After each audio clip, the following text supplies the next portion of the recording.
भारतीय संस्कृति में यज्ञ, योग एवं आयुर्वेद जैसी अमूल्य विद्याएं हैं, जिसका मूल है वेद।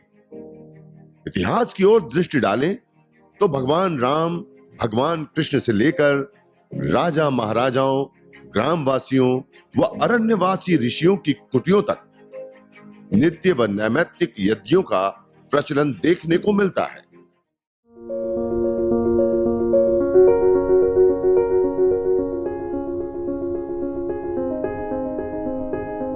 जिनको दमा अस्थमा रहता है, ऐसे कई पेशेंट हमारे पास में हैं।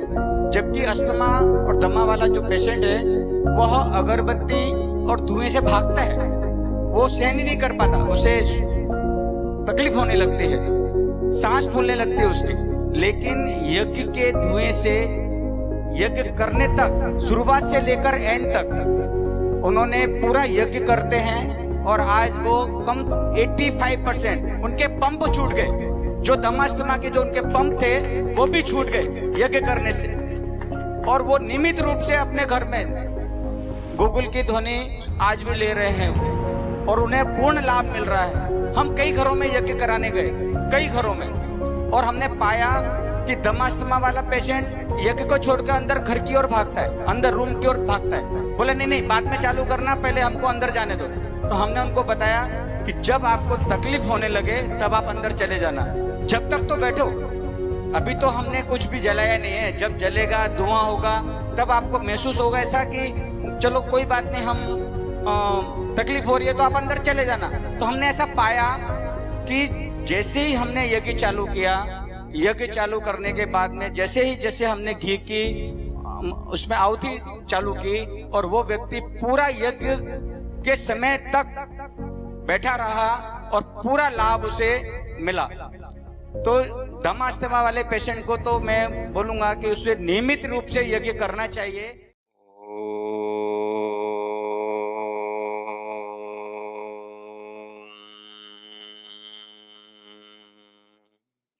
विश्वानि देव सवितर्दुरितानि परासुव यद्भद्रं तन्न आसुव। सर्वरक्षक परमपिता परमात्मा को कृतज्ञता पूर्वक प्रणाम करते हुए, और आज आप सभी भाई बहनों के साथ ऑनलाइन जुड़ने का अवसर प्राप्त हुआ है, और करुणा इंप्रूविंग मेंटल हेल्थ टीम की ओर से जो यह महत्वपूर्ण आयोजन किया गया है कि मानसिक स्वास्थ्य के लिए यज्ञ किस प्रकार से उपयोगी हो सकता है, किस प्रकार से हमारे स्वास्थ्य के लिए विशेष रूप से लाभकारी हो सकता है, इस विषय में जो इस ग्रुप के साथ जुड़े हुए सभी भाई बहन हैं उसके सामने आज हम बातें रखेंगे। परमपिता परमात्मा ने हम सभी लोगों को समान रूप से ऐश्वर्य प्रदान किए हैं। भूमि, आकाश, वायु, जल, पृथ्वी, शरीर, मन, बुद्धि, इंद्रियों से लेकर के समस्त प्रकार के ऐश्वर्य हमें समान रूप से दिया है। इन्हीं ऐश्वर्यों के बीच में रहता हुआ एक व्यक्ति बहुत दुखी देखने को मिलता है और एक व्यक्ति सुखी। इसके मूल में जाकर के यदि हम देखें कि इसका कारण क्या है, तो ज्ञान हमें दृष्टिगोचर होता है। और ज्ञान न्यूनाधिक या गलत सही होने के कारण उसके आधार पे हम कई सारे प्रकार के दुख और दुख के कारणों में डूब जाते हैं। आयुर्वेद आदि हमारे ग्रंथों में कहते हैं प्रज्ञा अपराधो मूलम सर्व रोगाणाम। जो प्रज्ञा अपराध है वो सभी रोगों का मूल है। तो उससे ऊपर उठने के लिए, स्वस्थ होने के लिए, वैसे स्वस्थ शब्द का हम आयुर्वेद के अनुसार परिभाषा देखें तो कहा समदोषा समाग्निश्च समधातु मलः क्रिया प्रसन्न आत्मेन्द्रिय मनः स्वस्थ इत्यभिधीयते। सामान्य रूप से हम समाज में देखते हैं तो स्वस्थ व्यक्ति हम उसको कहते हैं जिनका तन स्वस्थ है, शरीर स्वस्थ है। सामान्य छोटी मोटी बीमारी हो तब भी हम उस व्यक्ति को स्वस्थ के अंतर्गत ले लेते हैं। लेकिन आयुर्वेद ने क्या कहा? समदोषा, सम है दोष जिसके वात पित्त कफ, समाग्निश्च सप्त धात्वाग्नि, पंचभूताग्नि और जठराग्नि, ये सब सम है जिसकी, समदोषा समाग्नि से सम धातु मल क्रिया, और सम है धातु ये जिसकी, रस रक्त मांस मेद मज्जा अस्थि शुक्र आदि जो धातु ये है, वह धातु ये सम है जिसकी, सम धातु मल क्रिया। और मल हमारे रोवे बाल पसीना मल मूत्र जिसको हम जानते हैं, वो नाखून, ये सब हमारे मल है। मल है सम जिसके। और क्रिया, क्रिया अर्थात जो हम सुबह से शाम तक जो क्रियाएं करते हैं, हमारी जो दिनचर्या है, हमारा खान पान, उनका समय, समय पे सोना, समय पे उठने से लेकर के जो अन्य क्रियाएं हैं सारी, वह सम है जिसकी, ठीक है जिसकी, सम्यक है जिसकी। और इतने से भी स्वस्थ नहीं कहा, प्रसन्न आत्मेन्द्रिय मन स्वस्थ्य इत्यभिधीयते। प्रसन्न है आत्मा, इंद्रिया और मन जिसका, उस व्यक्ति को स्वस्थ कहा गया। ऐसे उत्तम स्वास्थ्य को प्राप्त करने के लिए हमारी विरासत, हमारी संस्कृति में दो ऐसी मुकुटमणियां या विधाएं या विद्याएं हैं जिसके माध्यम से हम संपूर्ण स्वास्थ्य को, तन और मन दोनों के स्वास्थ्य को हम प्राप्त करते हैं।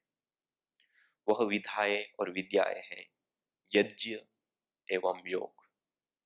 यज्ञ और योग, ये दो विधाएं ऐसी विशेष विद्याएं और विधाएं हैं जिसको हम अपने जीवन में धारण करते हैं तो निश्चित रूप से हमारा तन और मन दोनों ही स्वस्थ और संतुलित होते हैं। हम जिस जीवन को जी रहे हैं, उस जीवन में आगे बढ़ने के लिए, उस जीवन में सफलता प्राप्त करने के लिए, उस जीवन में सिद्धि प्राप्त करने के लिए हमें मानसिक बल की बहुत जरूरत होती है, मनोबल की बहुत जरूरत होती है। कहा जाता है मन तो सबके पास है लेकिन मनोबल नहीं। उस मनोबल को प्राप्त करने के लिए योग और यज्ञ विशेष रूप से कार्य करते हैं। और जब हमारे पास मनोबल नहीं होता है, मनोबल की कमी होती है, तो अनेक प्रकार के रोगों से हम घिरते हैं। अर्थात मनोबल की कमी के कारण हम कार्यों की सिद्धि नहीं कर पाते, और जब तक कार्यों की सिद्धि नहीं होती, उसमें सफलता ही नहीं होती है, तो हमारा मनोबल टूटता है। और जैसे ही हमारा मनोबल कमजोर होता है तो उससे हम या कार्य हमारे सफल या सिद्धि को प्राप्त नहीं होते, हम स्ट्रेस, तनाव जिसको कहते हैं, उससे युक्त हो जाते हैं, डिप्रेशन, कई सारी प्रकार की बीमारियां स्ट्रेस के कारण, तनाव के कारण हमारे जीवन में आती है। आज मॉडर्न साइंस भी इस बात को मानता है कि हमारे जीवन में आने वाली जो बीमारियां हैं, उन बीमारियों में सबसे बड़ा कोई कारण है तो वह स्ट्रेस है। और स्ट्रेस के कारण, डिप्रेशन के कारण और एंजाइटी आदि से लेकर के अनेक प्रकार की जो ऐसी बीमारियां भी हैं, जिससे अनेक प्रकार के रोग पैदा हो जाते हैं और हमारा जीवन अस्त व्यस्त हो जाता है। कारण बहुत सारे, हमारी दिनचर्या असंतुलित रहना, ठीक ना रहना, उसके कारण भी स्ट्रेस, तनाव पैदा होता है। हम जो संकल्प या हम जो कार्य की सिद्धि के लिए प्रवृत्त होते हैं, या जो संकल्प लिया उसकी सिद्धि नहीं आती, उसी से लोग स्ट्रेस आदि से युक्त हो जाते हैं। कोई हमारे से बड़े व्यक्ति हैं, उन्होंने डांट दिया, या कोई कार्याधिकता आ गई, या कोई ऐसी प्रतिकूल परिस्थितियां आ गई, इन सारी चीजों के कारण स्ट्रेस बढ़ सकता है या बढ़ता है। लेकिन उस स्ट्रेस के बढ़ने के कारण अनेक बीमारियां होती है। तो इसका इलाज हम कैसे करें और क्या करें, एक बहुत महत्वपूर्ण बिंदु है, क्योंकि ये सर्वाधिक धरती पर रहने वाले मनुष्यों के साथ जुड़ा हुआ बिंदु है। केवल इस रोग से कोई एक वर्ग नहीं, बच्चे भी पीड़ित हैं, युवा भी पीड़ित हैं, और बुजुर्ग भी, अमीर भी, गरीब भी, मध्यम वर्ग भी। किसी भी रूप से हम देखें, भारत में देखें, विदेश में देखें, कहीं पर भी देखें, सब लोग इस बीमारी से विशेष रूप से ग्रसित हैं। तो इससे हम मुक्ति कैसे पाए, तो उसके लिए एक श्रेष्ठ समाधान यज्ञ है। हम जब यज्ञ करते हैं, हवन करते हैं, अग्निहोत्र करते हैं, तो उसमें शुद्ध गाय का घृत और विभिन्न प्रकार की जड़ी बूटियों का प्रयोग करते हैं। हम फूंक नहीं रहे हैं वहां, अग्नि में चीजों को जला करके उसको नष्ट नहीं कर रहे हैं। अग्नि में जब कोई भी हम पदार्थ डालते हैं, यदि हम द्रव्य विज्ञान को देखें तो द्रव्य नष्ट नहीं होता है, रूपांतरित होता है। जैसे हमारे पास पानी है एक कटोरे में, उस पानी को 100 डिग्री पर आप गर्म कर दीजिए, वो बाष्प के रूप में कन्वर्ट हो जाएगा।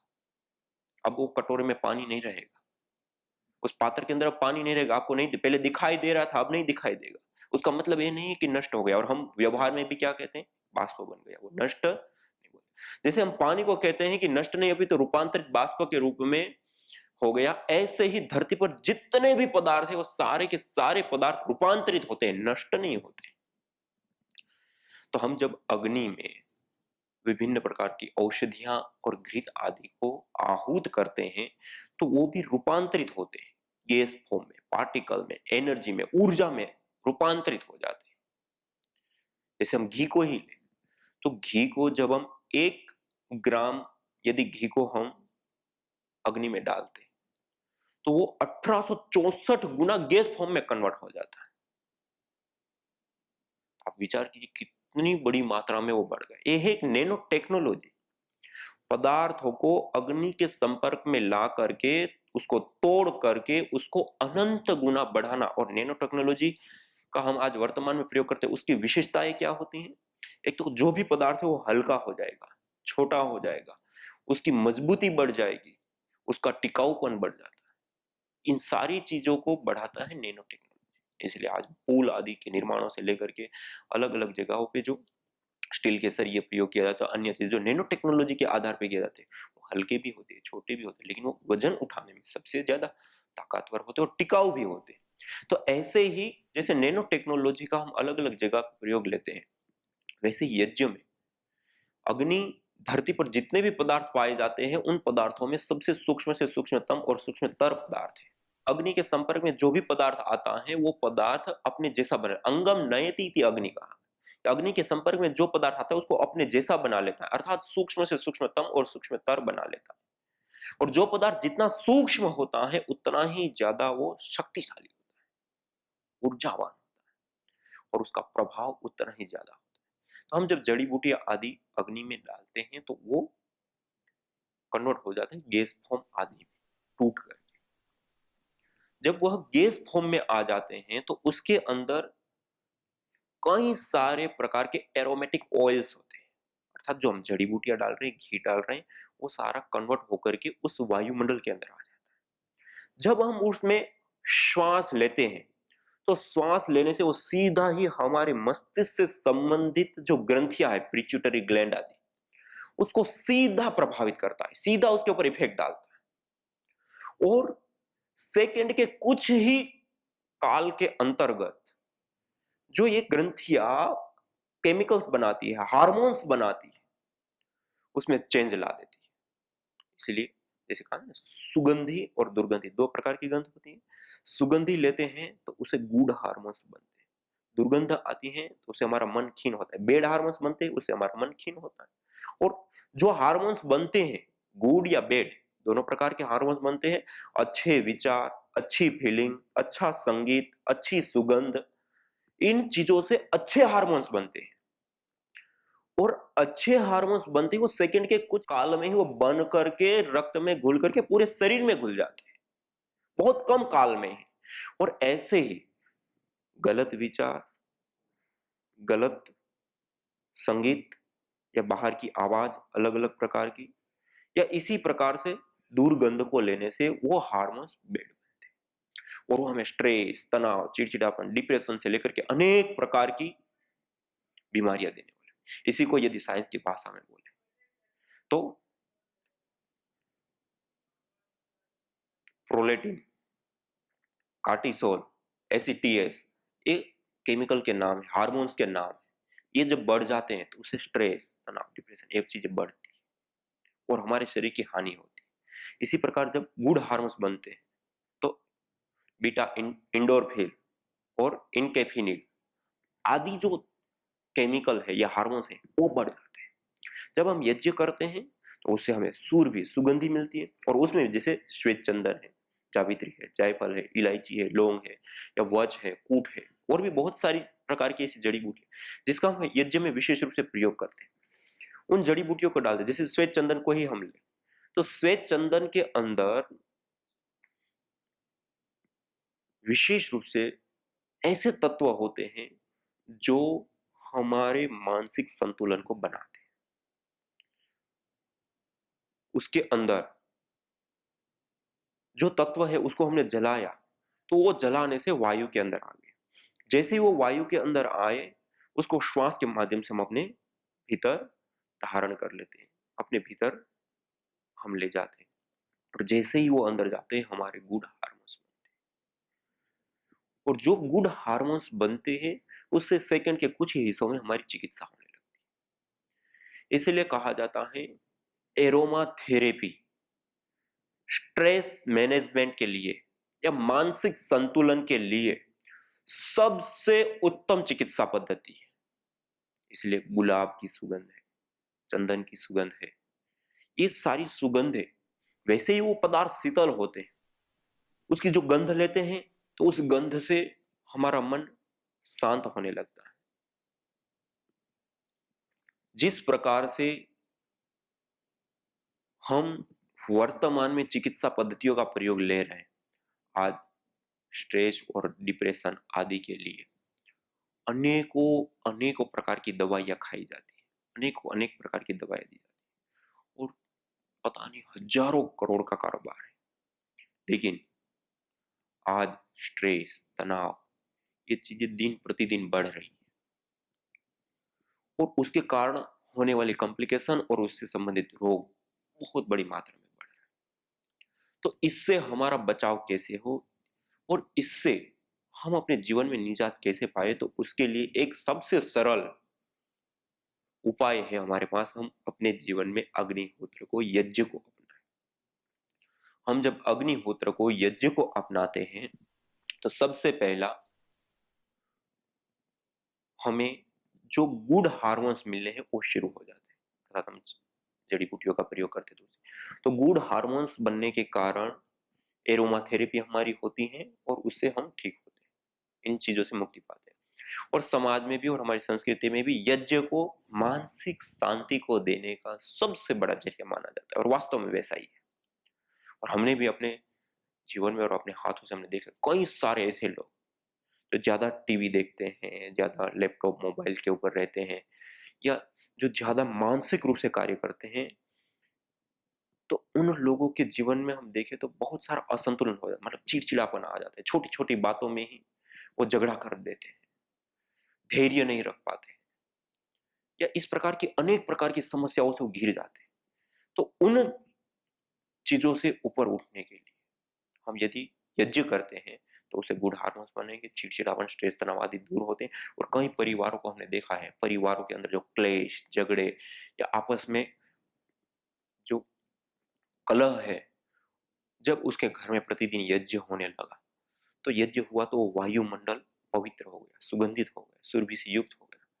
तो उस वायुमंडल में वो लोग रहते हैं, खाते हैं, पीते हैं, बैठते हैं, सोते हैं, तो उससे उनके गुड हार्मोन्स विशेष रूप से बढ़ गए और बढ़ गए तो उसके घर के अंदर जो क्लेश थे वो शांत हो गए। क्यों शांत हो गए? उसका स्ट्रेस, तनाव, चिड़चिड़ापन आदि दूर हो गया। तो उसके कारण से उनको ये विशेष रूप से लाभ मिलता है। जैसे एरोमा थेरेपी मैंने बताई, ऐसे ही यज्ञ में हम विशेष रूप से मंत्रों का प्रयोग करते हैं, मंत्रों का हम गान करते हैं। मंत्र भी एक ऐसी विशेष पद्धति, प्रक्रिया है कि जब हम मंत्रों का उच्चारण करते हैं तो उन मंत्रों के उच्चारण से हमारे मन के ऊपर बहुत बहुत गहरा प्रभाव पड़ता है। आज वर्तमान में भी हम देख सकते हैं संगीत जिसको स्ट्रेस, तनाव, चिड़चिड़ापन, नींद ना आना, इस प्रकार की जो मनोरोग हैं, उन मनोरोगों से मुक्ति पाने के लिए भी आज डॉक्टर लोग विशेष रूप से कहते हैं कि आप मधुर मधुर जो संगीत है उसको सुना करें। संगीत को सुनने से जो विशेष प्रकार के लाभ प्राप्त होते हैं उससे मानसिक शांति प्राप्त होती है। एक कई सारे लाभ हैं, उसमें एक विशेष महत्वपूर्ण लाभ मानसिक शांति प्राप्त। उस मानसिक शांति को प्राप्त करने के लिए जिसे वर्तमान में संगीत सुनने के लिए कहा जाता है, वैसे ही हमारे वैदिक काल में, पूर्व काल में मंत्रों के गान के माध्यम से मानसिक संतुलन ही नहीं, अर्थात केवल डिप्रेशन, स्ट्रेस, तनाव आदि से निजात पाना ही नहीं, अपितु ब्रह्मत्व की प्राप्ति तक का साधन मंत्र गान के माध्यम से कहा। तज्जपस तदर्थ भावनम आदि जो योग दर्शन में विशेष रूप से जाप करने के लिए बताया, गायत्री का जाप, ओंकार का जप, ये कुछ ऐसे मंत्र है, उनका जब हम जप करते हैं तो उसके जप करने से जो विशेष फ्रीक्वेंसी बनती है वो हमारी मन को, हमारी बुद्धि को विशेष रूप से प्रभावित करती है।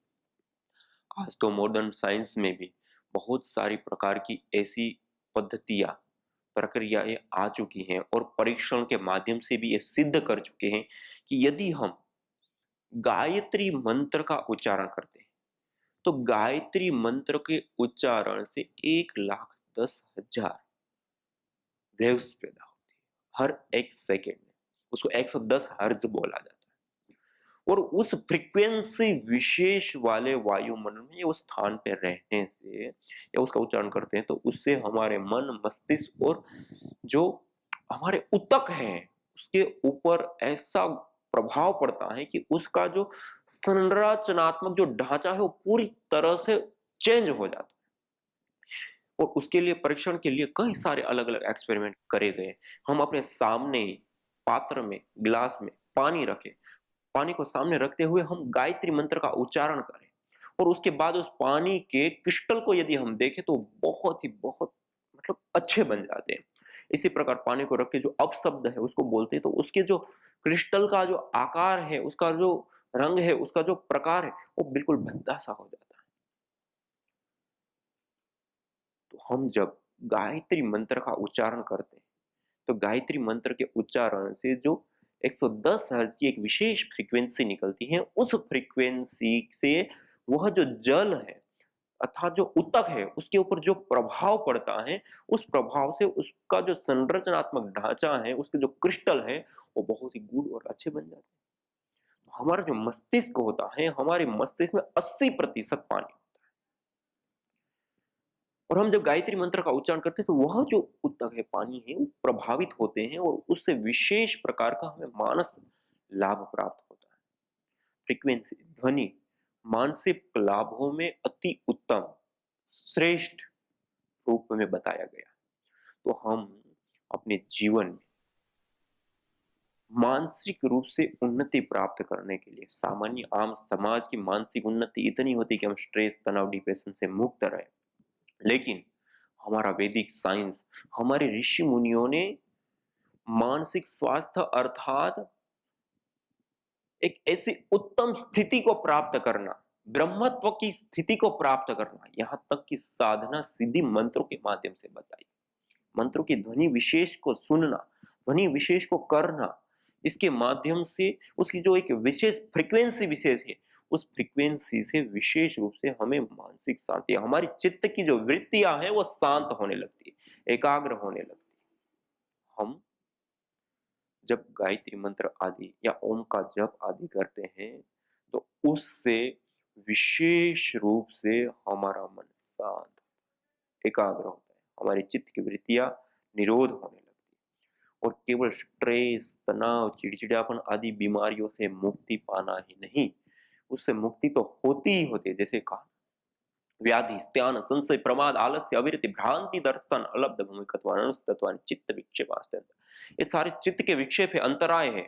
ताक्षयं जाति पुष्पम मधु सिद्धार्थ कावचा गण धूप इति आख्यातः सर्वभूत रुजापह, अर्थात पंचभूतात्मक पिंड एवं पंचभूतात्मक इस ब्रह्मांड में संतुलन स्थापित करने के लिए किसी भी प्रकार की विकृति है, रोग है, दोष है, असंतुलन है, उसको संतुलित करने के लिए गण धूप में गाय का घी, चावल, चमेली पुष्प, शहद, श्वेत सरसों एवं वच, इनको मिश्रित करके हवन सामग्री बना करके और उसकी जब हम हवी प्रदान करते हैं और उससे उत्पन्न होने वाला जो धूम्र है, वह धूम्र सभी प्रकार के यातनादायक पीड़ादायक रोगों को बहा ले जाता है और पंचभूतात्मक इस पिंड में और पंचभूतात्मक इस सारे ब्रह्मांड में संतुलन कायम करता है।